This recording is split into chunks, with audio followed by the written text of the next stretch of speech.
What's up? I'm here at the Pimax VR booth here at CES 2018. We've got the 8K Pimax right there and the Pimax 5K right there. I can't wait to check them out. They have them on demo. Now the Pimax 8K is very similar to the production line. This came fresh from the factory one day before CES. Should have more bugs worked out than in the past. That said, they didn't have enough time to tweak it, they said, so there's potential for like not being quite perfect. But the plan is they're gonna get it from the factory, tweak the units to make them optimized basically, and then ship them out. So it's still gonna have some marginal improvement compared to what I'm about to test out. The really exciting thing about the Pimax VR headsets is that they are much higher resolution than all the other headsets. Overall, these headsets ideally should be much more immersive than the current generation of Oculus and Vive, and even the Vive Pro that I tried out yesterday that I'm also posting a video on, so link in the description if you want to check that out. All right, let's go ahead and test these out. I can't wait to see how they are. So this is the Pimax 5K. It's a much lighter than I thought it would be, to be honest. And it's much wider than, for example, the Oculus or the Rift. The Rift and Oculus are only about this wide, and that's because the screens in here are much bigger and much higher resolution. So with VR, you have outside-in tracking with external base stations tracking your movements, and you can also have inside-out, like on the Samsung Odyssey VR, and this also allows inside-out. The nice thing about inside-out is that you can take it with you to like a friend's house and have the controllers with you and track the controllers all in an environment without having to set up sensors.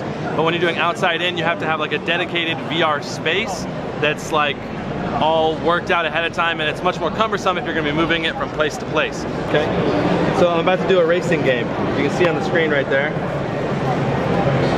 Woo!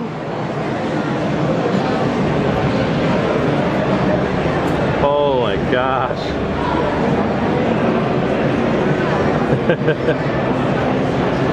So first I got to use the Pimax 5K, and that uses two screens at 2560 by 1600, which is a fantastic resolution, and it has a much wider field of view than the standard Oculus or HTC Vive. The Pimax 5K definitely has much less screen door effect than the Oculus or the HTC Vive. Okay, wow. That's fantastic. That's good. That's good. Honestly, that's better than I was expecting, to be honest with you. So I tried the Vive Pro yesterday, and this one I'd say is a little bit higher resolution than the Vive Pro from like an experience.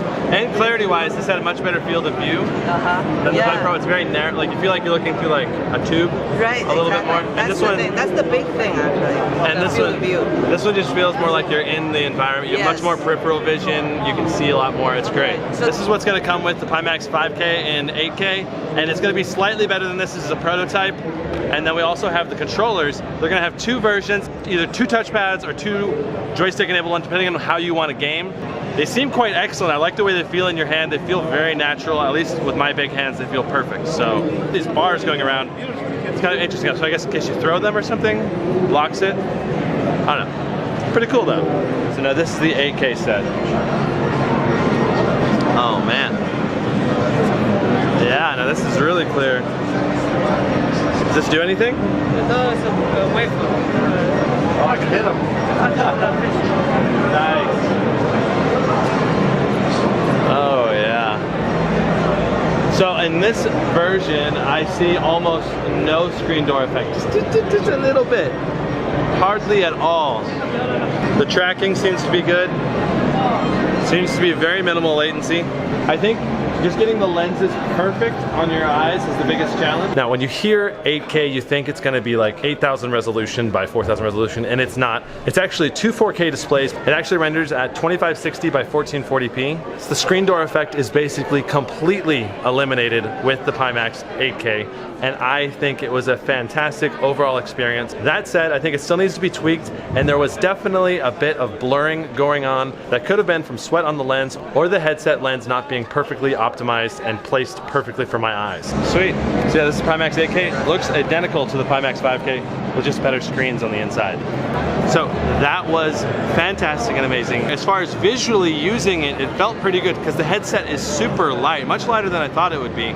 It was absolutely perfectly clear when you're inside. Like it is amazingly clear. The only thing I would say is that there maybe is just a slight blurring effect going on, and I think that's maybe just because this headset needs to be optimized just a tiny little bit.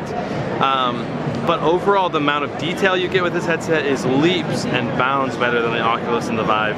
So overall, I'm massively impressed. I think some caveats I'll say is, don't expect an Oculus Rift system like in the Oculus store, like a perfectly integrated VR environment. This is going to be more for the hardcore gamers who's willing to do the extra steps to control it with the mouse, and then get into the game, and then switch to the controller, and then tweak the controller, and then it's not going to be all perfectly integrated and super easy to use, because you're going to have a hefty gaming computer to be able to even push the pixels out for this high of a resolution of VR experience. Just to give you an idea of how much of a computer you'll need, normal gaming is done at, say, 1080p, right?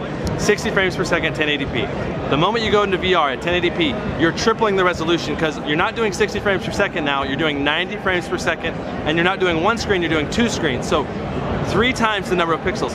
Now, you jump that up to 4K displays running at 5K, you're talking about 6 times the normal rendering power to be able to power one of these headsets. So you have to have a super powered computer to be able to run these. I would say at least with a 1070 or 1080 to be able to run these at maximum resolution and the best possible settings for most of the VR games. This is definitely a huge step up compared to the Oculus Rift or Vive, in my opinion.